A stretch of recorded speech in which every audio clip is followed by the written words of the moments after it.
emerges in consequence of the feminist revolution. We're seeing the tip of the iceberg now. Tomorrow we will see the iceberg itself. Now let's come back to the slave woman. We had to go all this way to reach the slave woman. Not only do women lose their femininity as the feminist revolution takes root, they lose more than that. They lose their fertility. They can't have babies. Where's the evidence? Fortunately for us, the evidence is there in black and white, in the books. It's in the concrete. Go to Singapore, where the feminist revolution has taken the deepest roots. Singapore. Notice what has happened in Singapore. That there is a serious problem of fertility for the Singaporean woman. She can't have babies. So she had to go to the fertility clinic.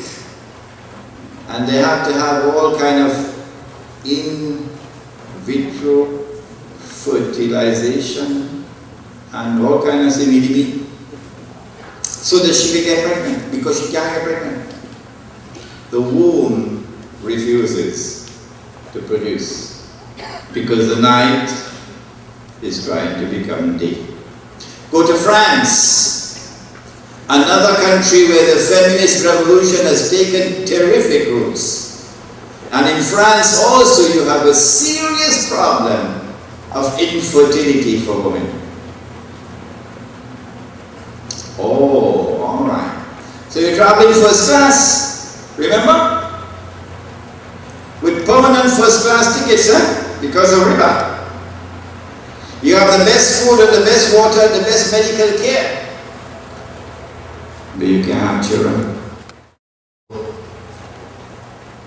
The sperm of this woman's husband, first class woman, the sperm is probably injected into the egg of this woman, the slave woman.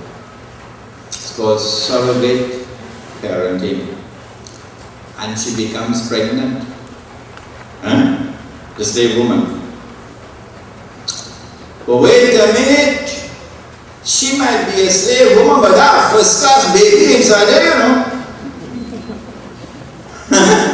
So, for nine months, she gonna live like a queen. Yes. She has to be given the best food, the cleanest, purest water, the best medical attention that money can buy. Why? First class baby inside it. And then the baby is born. And when the baby is born, she's paid for her services. The slave woman. At the beginning, you had to pay her $1,000. But then afterwards, with competition, so many slave women, you could pay her $100 and get away with it. And the slave master doesn't have a heart, you know. He's a beast. Look at him in Haiti and you'll see the face of the beast. And then afterwards, you don't have to pay $100, man. Market forces, slaves are bound there, pay $10 and get away with it. She will do it for $10. And then you reach Indonesia, where our sisters and our mothers and our daughters have to lie down for $1. $1. Which is why Imran lectures on the subject of riba. And so the baby is born. And when the baby is born, the baby goes first class. You go first class, baby. And mama remains down in the hold of the ship as a slave woman. And so a slave woman is given birth to her mistress. Nabi Muhammad sallallahu alayhi wa sallam prophesied this 1400 years ago.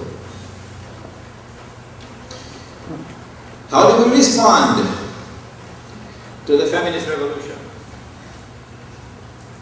Surah Al-Layl taught us, when we build a Muslim village, the day must remain day, and the night must remain night.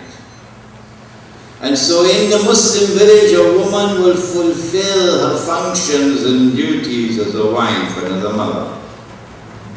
When she has fulfilled these functions, and listen to my words, and there is no complaint from her husband, and there is no complaint from her children, now she has time to pursue other objectives. Unless, of course, the husband cannot maintain the family because of riba. Then she also had to go in the jungle with him and cut wood and make bottle and come to the market and sell, husband and wife together. But that is because of an abnormal situation. And so in the Muslim village, women would fulfill their functions and duties as women, and men will fulfill their functions and duties as men. It is not only to maintain, it is not only to protect and to guard, but also to be clothing for each other. هُنَّ لِبَاسٌ لَكُمْ وَأَنْتُمْ لِبَاسٌ لَهُمْ, says the Quran. You are their clothing and they are your clothing. When a man goes to another woman who is not his wife to fulfill his sexual desire, he doesn't go in the light, he goes in the dark. He does it in the dark, so he doesn't come out in the light. And so in essence he's become a rat.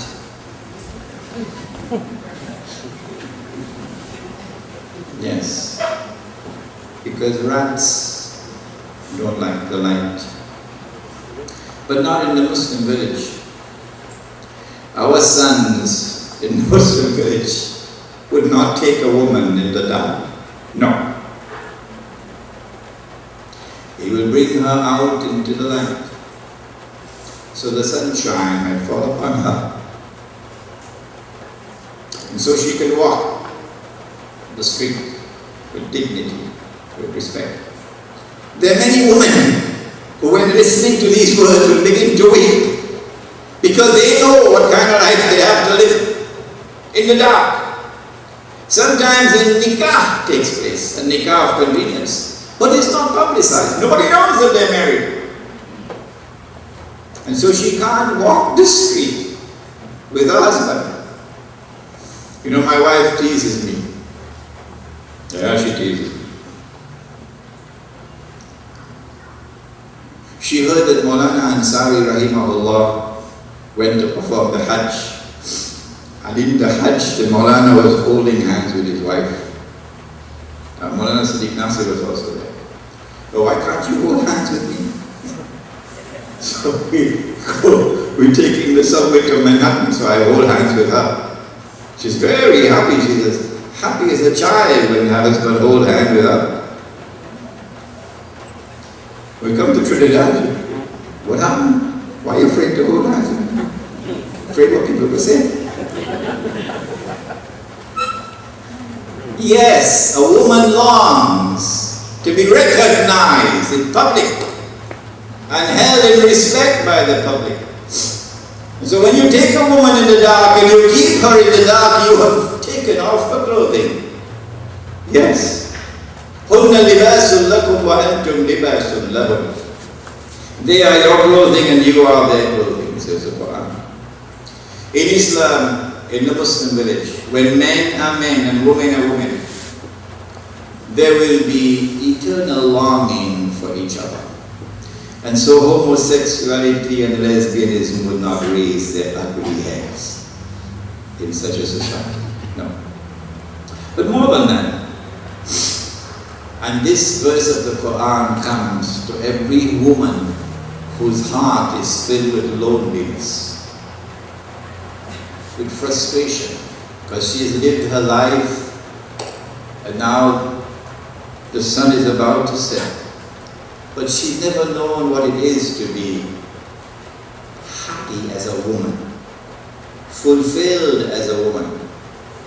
Allah speaks and He says about men who marry in Allah's name and then live with their wives in a manner pleasing to Allah, fulfilling their duties, and women who have the fear of Allah and fulfill their duties to Allah. He says, وَمِنْ آيَاتِهِ أَنْ خَلَقَ لَكُم مِّنْ أَنفُسِكُمْ أَزْوَاجًا لِتَسْكُنُوا إِلَيْهَا. And amongst His signs is this, that He created for you from amongst your very selves, He created your mates. And so for women, Allah created men. And for men, Allah created women. They are twin halves of each other. They cannot live with each other. لِتَسْكُنُوا إِلَيْهَا. He is creating mates for you, that you might dwell with each other in a state of contentment, of peace, of tranquility. Not with pots and pans flying all over the house and tears on her pillow every night that she sleeps. Peace and contentment and tranquility, that is sukoon. وَجَعَلَ بَيْنَكُمْ مَوَدَّةً وَرَحْمَةً. And He has ordained betwixt your hearts mawadda, love, wa-rahmah, kindness. Love comes only from Allah. PNM can't give love. USC can't give love. Government can't give love. Market can't give love. It comes only from Allah. What is the proof of love? The proof of love is that you never betray each other. That's the proof of love. If you love Allah, you'll never betray Allah. If you love your husband or your wife, you'll never betray your husband and your wife.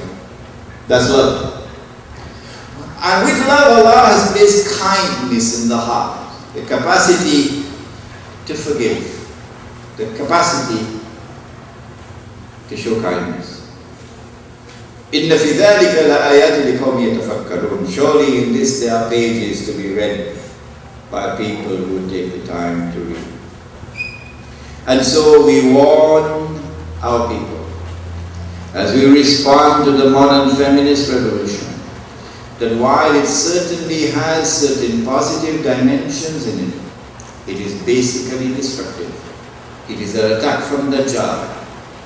And the manner in which we should respond is, number one, by ensuring that there is faith in the heart, so that we can see with the heart. We can see with the internal eye, so we are not deceived by appearances. And number two, by following the Quran and following the way of the Prophet ﷺ. مِنَّا إِنَّكَ أَنْتَ السَّمِيعُ الْعَلِيمُ وَتُبْ عَلَيْنَا يَا مَوْلَانَا إِنَّكَ أَنْتَ التَّوَّابُ الرَّحِيمُ بِرَحْمَتِكَ يَا رَبَّ. Before we begin to answer the questions, and I'm expecting a lot of questions today, I think we should also give you all a chance, if you'd like to speak. You may not agree with some of the things I said. So don't simply ask questions. You are free to take the microphone and speak, to make a comment on the topic. Secondly, the seminar on riba would start sometime after Eid al-Fitr, inshallah. But I would like to have probably between 50 to 75 people in a seminar, not more than that. It will start at about 9 in the morning and we probably go all the way until 6 in the evening. And during this one day we get a chance to teach the subject of riba that was never taught in this country.